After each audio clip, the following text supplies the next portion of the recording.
Hello दोस्तों, welcome back to the channel learning time. दोस्तों आज हम सीडीपी के 30 क्वेश्चन डिस्कस करेंगे। ये क्वेश्चन पेपर है जो अभी एग्ज़ाम हुआ था अगस्त 2023 में, उसका सीडीपी का क्वेश्चन पेपर है। हम इसके क्वेश्चन डिस्कस करेंगे। तो आज का हमारा पहला क्वेश्चन है, डिस्ग्राफिया क्या है। तो दोस्तों ये एक लर्निंग डिसेबिलिटी होती है डिस्ग्राफिया। तो इसमें जैसे ऑप्शन दिए हैं, एक भाषा विकार है जिसकी विशेषता हकलाना और उच्चारण में त्रुटियां करना है। नहीं, ये तो नहीं होगा इसका। एक गतियुक्त विकार है जिसकी विशेषता स्थूल पेशीय बाधिता है। एक तंत्रीय विकार है जिसकी विशेषता अक्षरों और आकारों को बनाने में कठिनाई है। दोस्तों इसका आंसर होगा 3, क्योंकि इसमें जो लिखने में दिक्कत आती है, डिस्ग्राफिया जिसको होता है उसको लिखने में दिक्कत आती है। तो इसका आंसर हम लगा सकते हैं आंसर नंबर 3।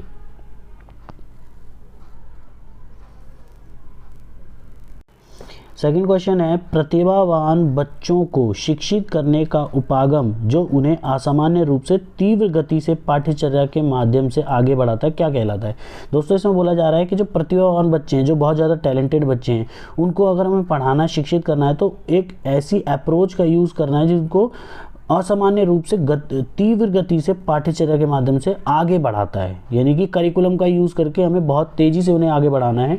तो उसमें कौन सा जो है उपागम इस्तेमाल किया जाएगा, तो उसको हम बोलते हैं त्वरण, या इंग्लिश में एक्सीलरेशन इसको बोला जाता है। तो इसका आंसर 3rd हो जाएगा।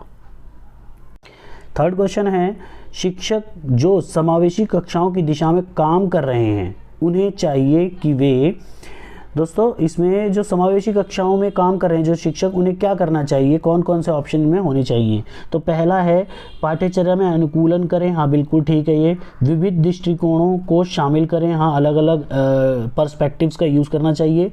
अपने स्वयं के अंतर्निहित पूर्वाग्रहों की जाँच करें। भाई हमारा नेचर जो है कभी भी बायस नहीं होना चाहिए, तो ये भी बिल्कुल ठीक है।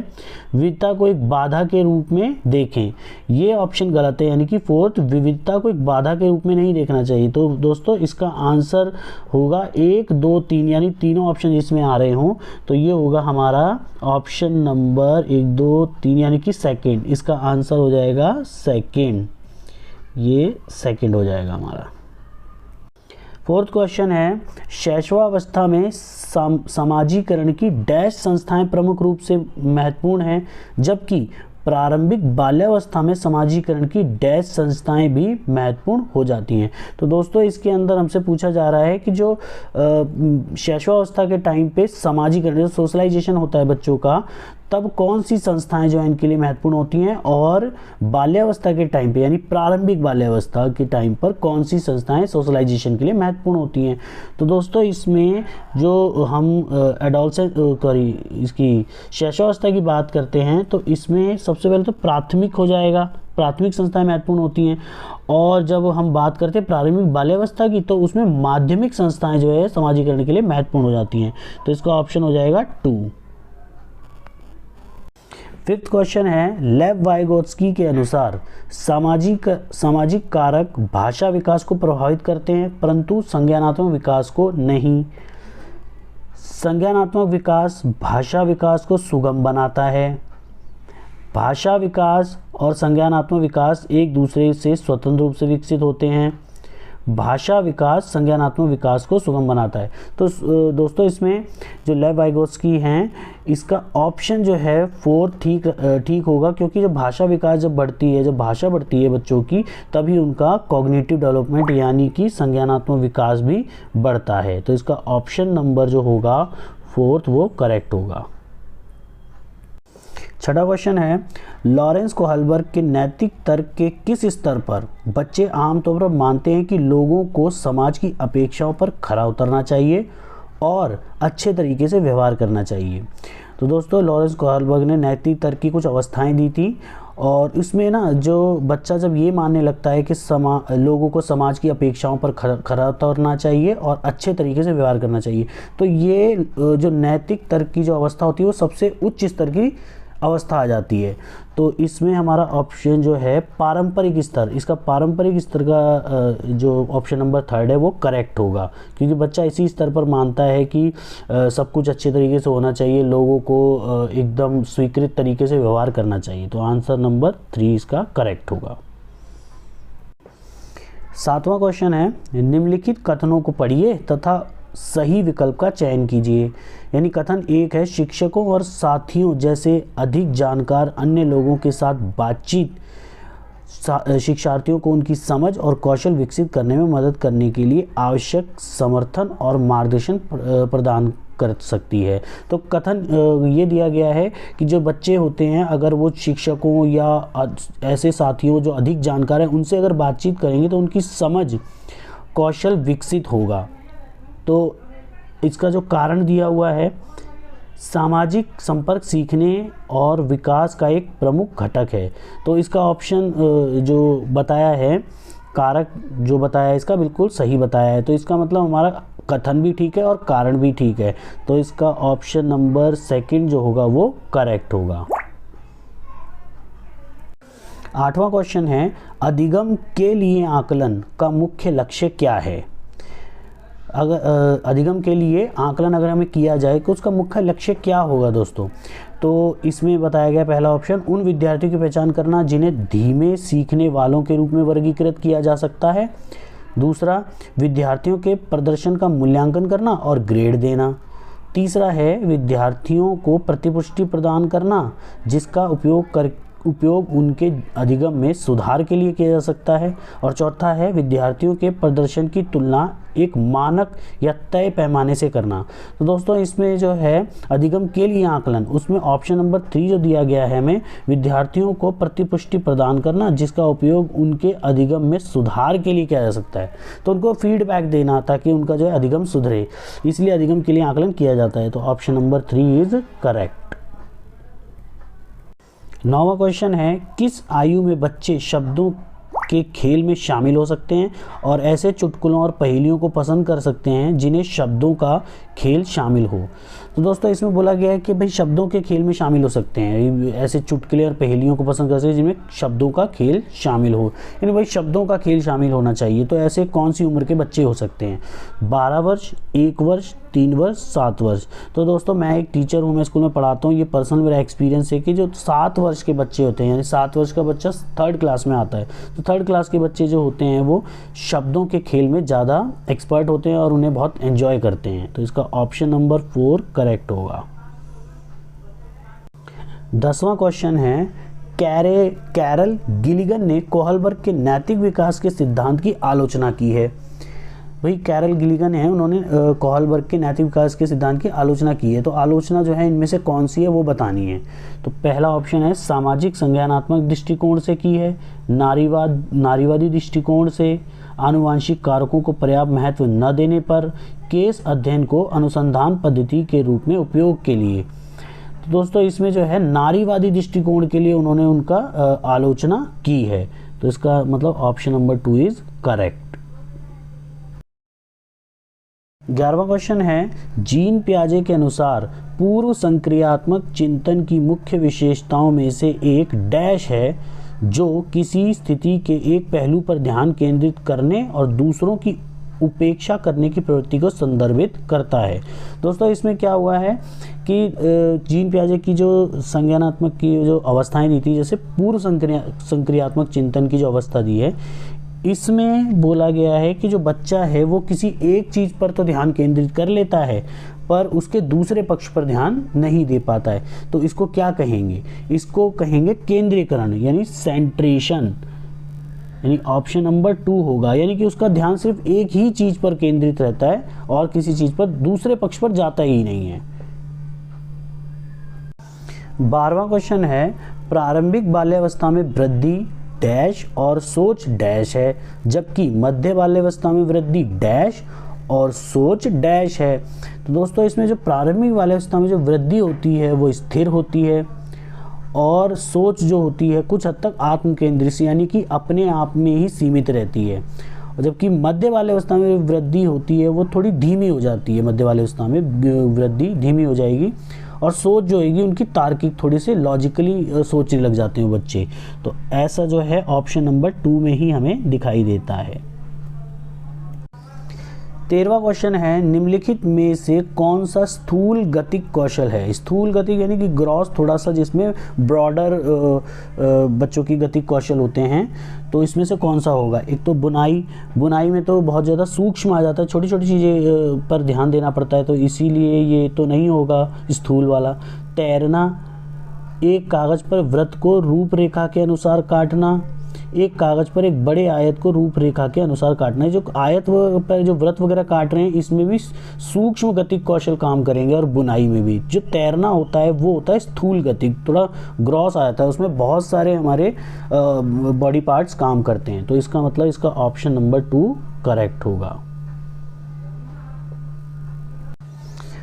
14वां क्वेश्चन है, भौतिक वृद्धि और विकास विकास के डैश और डैश सिद्धांतों का पालन करते हैं। जो भौतिक वृद्धि और विकास जो होता है उसमें कौन कौन से सिद्धांत काम करते हैं। तो दोस्तों इसमें जो होता है, एक तो इसमें पहला ऑप्शन दिया है एकीकरण और विभेदीकरण, दूसरा शीर्षगामी और समीपस्थ, तीसरा समीपस्थ और शीर्षगामी, और चौथा विभेदीकरण और एकीकरण।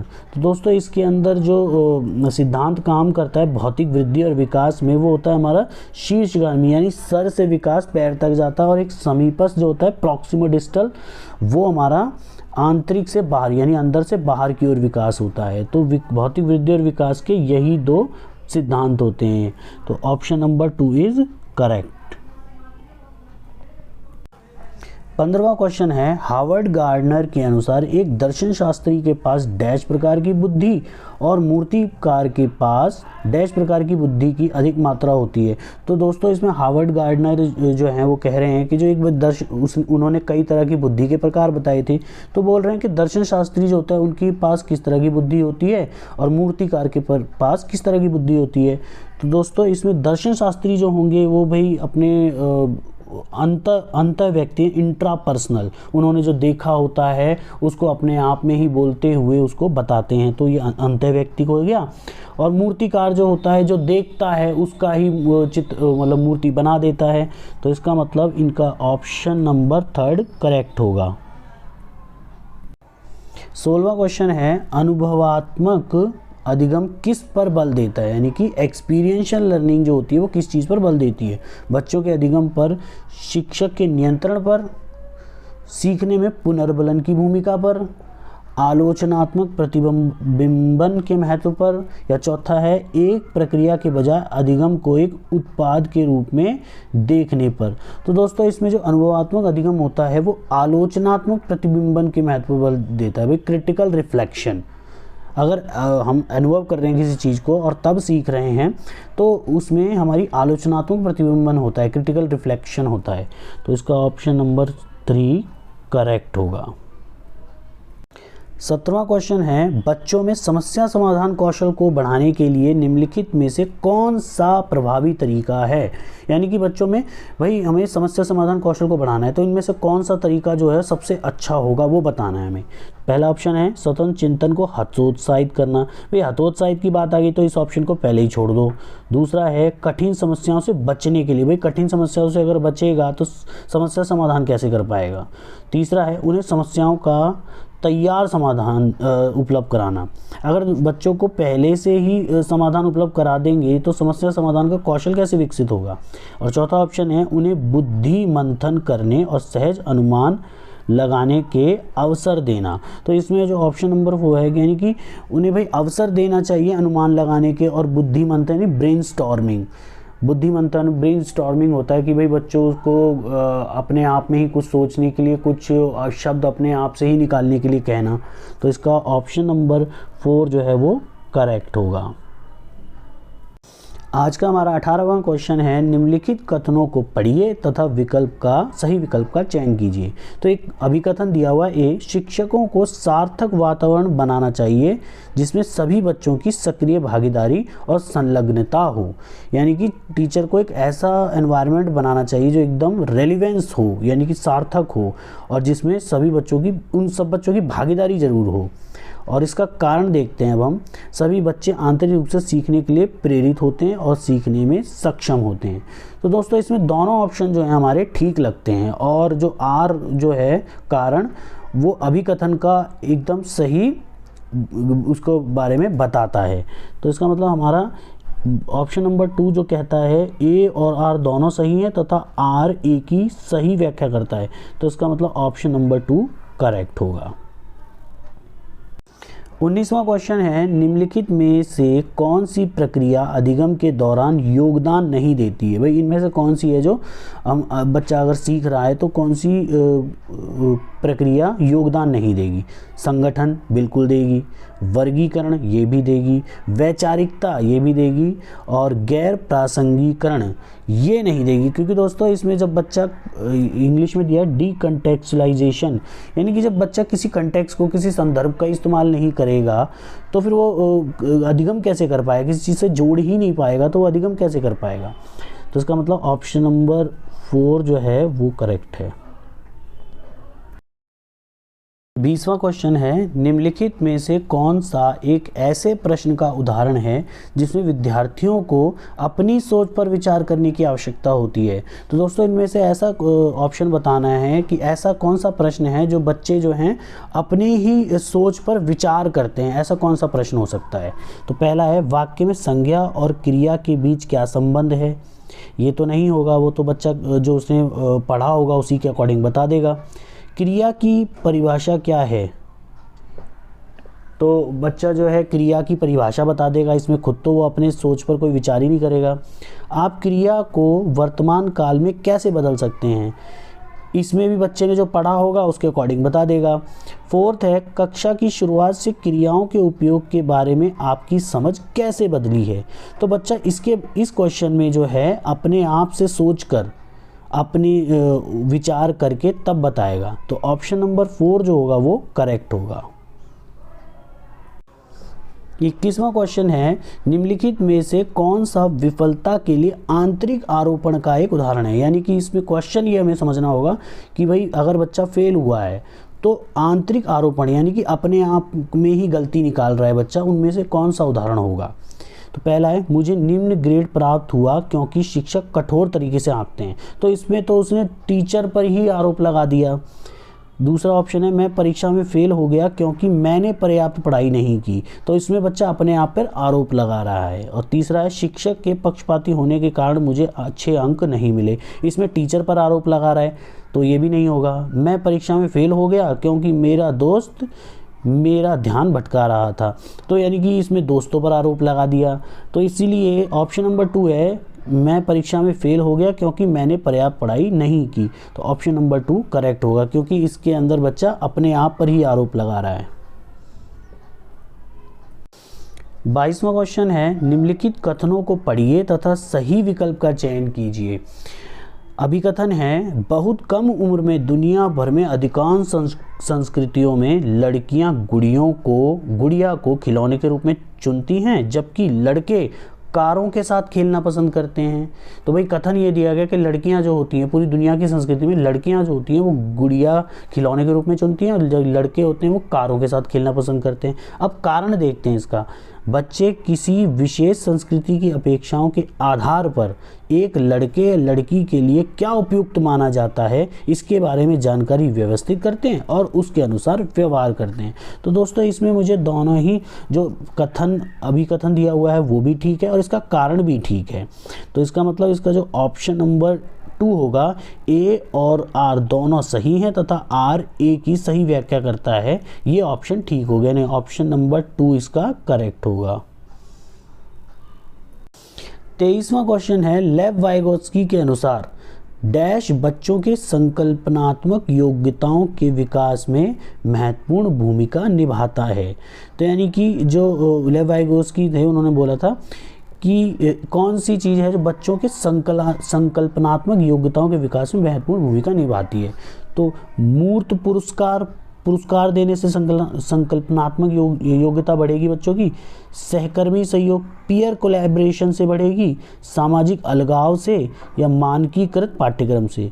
तो दोस्तों इसके अंदर जो संकल्पनात्मक योग्यता का विकास होगा वो सहकर्मी सहयोग यानी पीयर कोलैबोरेशन से ही बढ़ेगी। तो इसका जो ऑप्शन नंबर 2 होगा वो करेक्ट होगा।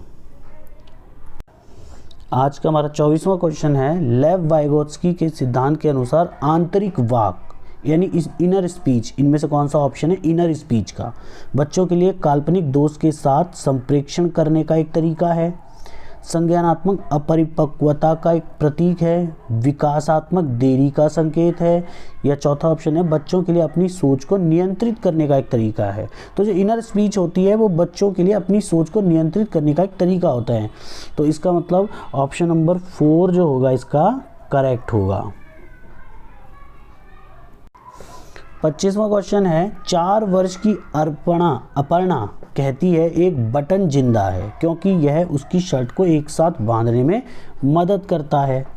जीन पियाजे के अनुसार उसकी सोच की विशेषता है, तो लड़की है वो ये सोचती है कि भाई बटन जिंदा है क्योंकि वो मेरे शर्ट को बांध कर रखती है। तो इसमें कौन सा ऑप्शन ठीक रहेगा, पारगमनात्मक तर्क, जीववादी चिंतन, केंद्रीयन, या परिकल्पित निगमनात्मक चिंतन। तो दोस्तों इसके अंदर जो होगा जीववादी चिंतन यानी कि जीववादी वो हर चीज़ को जीव मानती है। तो इसका मतलब ऑप्शन नंबर 2 करेक्ट होगा। 26वां क्वेश्चन है, निम्नलिखित में से स्वलीनता वाले विद्यार्थियों की विशेषता कौन सी है। ऑटिज्म वाले यानी कि थोड़ा सा उनमें दिक्कत होती है उन बच्चों में। पहला ऑप्शन है कल्पना को तथ्य से अलग करने की श्रेष्ठ क्षमता, तो ये नहीं होगा। उन्नत सामाजिक भावनात्मक पारस्परिकता, ये भी नहीं होगा क्योंकि भाई वो तो उन्नत हैं। बार बार दोहराव और आवर्ती व्यवहार, या संवाद कौशलों का उच्च स्तर, ये उच्च स्तर भी नहीं होगा क्योंकि ऑप्शन नंबर 3 में दिया है बार बार दोहराव और आवर्ती व्यवहार, भाई बार बार दोहराव कर रहा है, एक तरीके की ये दिक्कत है बच्चे में, तो यही ऑटिज्म है। तो ऑप्शन नंबर 3 करेक्ट होगा।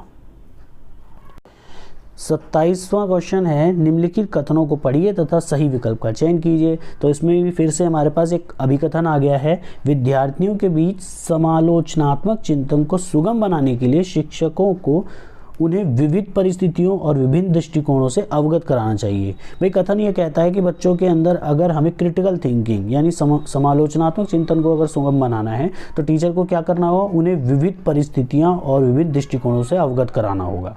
तो कारण क्या है इसमें, जब विद्यार्थी विविध मतभेदों के बीच बातचीत में संलग्न होते हैं तो वे समालोचनात्मक और रचनात्मक रूप से सोचने की अपनी क्षमताओं और सीखते हैं और समृद्ध करते हैं। तो दोस्तों इसका जो अभिकथन है वो भी बिल्कुल करेक्ट है और कारण जो है वो भी ठीक है क्योंकि बच्चे जब किसी बातचीत में लगेंगे तभी उनका समालोचनात्मक और रचनात्मक रूप से सोचने की क्षमता बढ़ेगी। तो उसका ऑप्शन नंबर 2 है, ए और आर दोनों सही हैं तथा जो आर है वो ए की सही व्याख्या करता है। तो ऑप्शन नंबर 2 इज करेक्ट। 28वां क्वेश्चन है, निम्नलिखित में से अधिगम का प्राथमिक लक्ष्य कौन सा होना चाहिए। भाई लर्निंग का पहला लक्ष्य क्या होना चाहिए, तथ्यों को रटना, यंत्रवत याद करने के पूर्वाभ्यास में उत्कृष्ट बनाना, समकक्षियों के साथ प्रतिस्पर्धा, या समालोचनात्मक चिंतन का विकास। तो दोस्तों इसके अंदर ना रटना, ना याद करना या ना प्रतिस्पर्धा, इनमें से कुछ नहीं होगा। उनके अंदर एक क्रिटिकल थिंकिंग यानी समालोचनात्मक चिंतन का विकास करना चाहिए, यही हमारा अधिगम का प्रथम लक्ष्य होता है। तो ऑप्शन नंबर 4 इसका करेक्ट होगा। 29वां क्वेश्चन है, बच्चे सबसे प्रभावी ढंग से तब सीखते हैं यदि कोई अवधारणा सामान्य से विशिष्ट की ओर बढ़ती है, अमूर्त से मूर्त की ओर बढ़ती है, जटिल से सरल की ओर बढ़ती है, तर्क संगत से अनुभवजन्य की ओर बढ़ती है। तो दोस्तों बच्चे जो होते हैं सबसे ज़्यादा तब सीखते हैं जब अवधारणा जो होती है वो सामान्य से विशिष्ट की ओर बढ़े, तब बच्चे सीखने में बहुत ज़्यादा सहज होते हैं। तो ऑप्शन नंबर 1 इसका जो है वो करेक्ट होगा। दोस्तों आज का आखिरी क्वेश्चन है 30वां, विद्यार्थियों को की सीखने की शैलियों में विविधता को महत्व दिया जाना चाहिए और मानव विविधता के प्रतिबिंब के रूप में देखा जाना चाहिए। क्यों उपेक्षा की जानी चाहिए, भाई उपेक्षा तो नहीं कर सकते। थर्ड है को शिक्षण अधिगम प्रक्रिया के दौरान ध्यान में नहीं रखना चाहिए। भाई क्यों नहीं, बिल्कुल ध्यान में रखना चाहिए। चौथा है को शिक्षण अधिगम प्रक्रिया में बाधा और अवरोध के रूप में देखना चाहिए। अवरोध और बाधा तो नहीं समझना चाहिए विविधता को। तो ऑप्शन नंबर 1 जो है इसका करेक्ट होगा। तो दोस्तों ये थे हमारे आज के CDP के 30 क्वेश्चन जो अगस्त 2023 में अभी पेपर हुआ था CTET का उसके। तो दोस्तों आपने इसमें से 30 क्वेश्चन में कितने सॉल्व किए हमें कमेंट बॉक्स में ज़रूर बताएं। और आपने अब तक हमारा चैनल सब्सक्राइब नहीं किया है तो उसको अभी सब्सक्राइब करें और बेल आइकन को ज़रूर दबाएं और अपने दोस्तों में इस वीडियो को ज़रूर शेयर करें, लाइक और कमेंट करें। Thank you so much.